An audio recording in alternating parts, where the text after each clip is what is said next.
3 days క్రితం నేనే phone చేశాను అనమాట. ఇట్లా మా 41 days 41 రోజు సందర్భంగా కోలాటం వేయించాలంటే నాతో అన్నారు, సార్ నేను వేరే ఊరు నుంచి చేసే రావటం ఎందుకు, ఒక 10 రోజులు చాలు, మీ పిల్లల్ని ఒక 20 మందితో నేర్పుతానంటే నేను అప్పటికప్పుడు ఏంటంటే మన సప్పిడి శ్రీను ఫోన్ చేశా.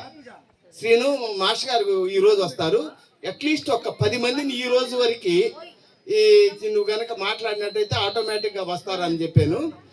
ఆ తొలి రోజే ఒక 12 మంది వచ్చారనమాట. ఇక నెక్స్ట్ డే రోజు డే బై డే ఇంక్రీజింగ్ అనమాట. ఆల్మోస్ట్ 40 days అవుతారు. ఇది మొత్తం కూడా కరెక్ట్గా నేర్చుకుంది ఒక 12 days అనమాట. కనీసం 1 month కనుక ప్రాక్టీస్ చేస్తే పర్ఫెక్ట్గా వస్తుంది.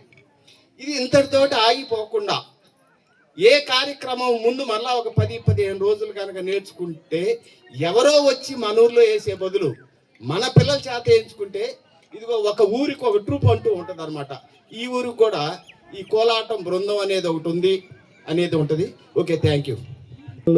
ఆశీస్సులు మా కోలాటం బృందం పిల్లలపైన అందరిపైన ఉండాలని ప్రత్యేకంగా పేరు పేరున కోరుకుంటున్నాను.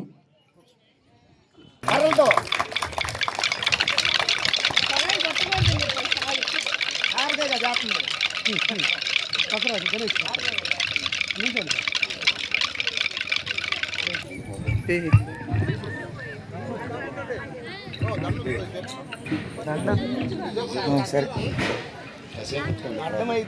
మా రెడీ.